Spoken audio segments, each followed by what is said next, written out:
প্রচার প্রসার উদ্বোধনের জন্য একবারে কোথা থেকে নিয়ে চলে আসছে, আর তারাকে দিয়ে ফিতা কাটা, তারাকে দিয়ে হেন কাটা, তারাকে দিয়ে তেন কাটা। ওটা পতিতা খুলেছেন আপনি, না হোটেল না দোকান? অমুক হোটেল উদ্বোধন, কোথাকার ইউটিউবার আর কোথাকার ছোকরাগুলোকে এনে সেখানে নাচ গান করে উমুকের তুমুক আর হেনর তুমুক। আরে ভালো মন্দ হাজি গাজি, আরে যাদের নাম সুনাম আছে সমাজে, তারাও ওই নর্তকীদের সামনে এসে নর্তকীদেরকে হায়ার করে নিয়ে এসে এই কাজগুলো করছে। রেডি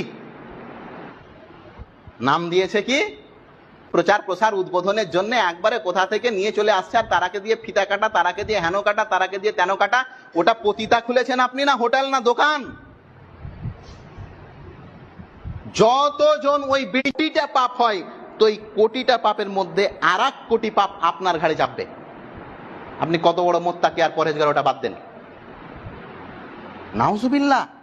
কোথায় আজকে জাতি? আল্লাহ নবী মুহাম্মদ সাল্লাল্লাহু আলাইহি সাল্লাম বলেছেন পাপীদেরকে সম্মান করা যাবে না। পাপী মানে, এর পূর্বে আপনাদেরকে খুতবাতে আমি বলেছি, সুদখোর যতই বড় সম্মানী ব্যক্তি হোক না কেন, আপনার কাছে বুড়া আঙুল ওটা। সালাসু ওয়া সাবঈনা হুবা আইসারুহা আইয়ানকাহুর রাজুল মিন উম্মিহি। সুদ খেলে ক্যাটাগরি হয়, সুদ খেলে 73 ধরনের পাপ হয়। একটি হাদিসে এসেছে 72 ধরনের পাপ হয়, মানে স্তর। সবচাইতে ছোট পাপ যেটা সুদ খেলে, সেটা হয় নিজের মাকে বিয়ে করা।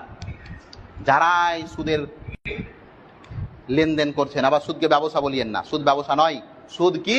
নিজের মায়ের ব্যবসা করা। সুদ কি? নিজের মায়ের সঙ্গে জেনা করা, এর নাম হচ্ছে সুদ।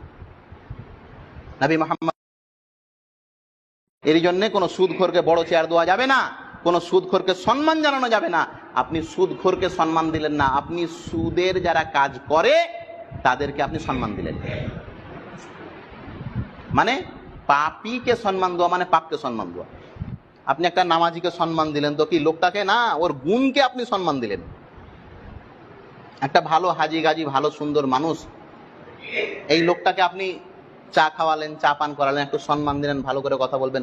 লোকটাকে নয়, তার গুণের কারণে এই কাজ করলেন আপনি, তার মধ্যে এই কোয়ালিটি আছে। এর জন্য যারাই ফতুয়া পাতা খুঁজছেন, এরাকে নিয়ে এলে কি ক্ষতি?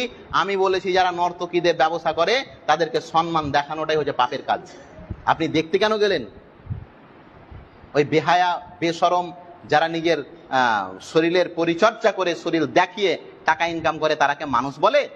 শরীয়তের পাতায় তারা হচ্ছে পশু প্রাণী। প্রিয় ভাই, যে বা যারা এই কাজের মধ্যে জড়িত আছে, আমার পক্ষ থেকে দোয়া থাকলো আল্লাহ যেন তাদের ব্যবসাকে কোনোদিন উন্নতি না করে। বলেন আল্লাহুম্মা আমিন। কোনোদিন পাপকে কোনো সময়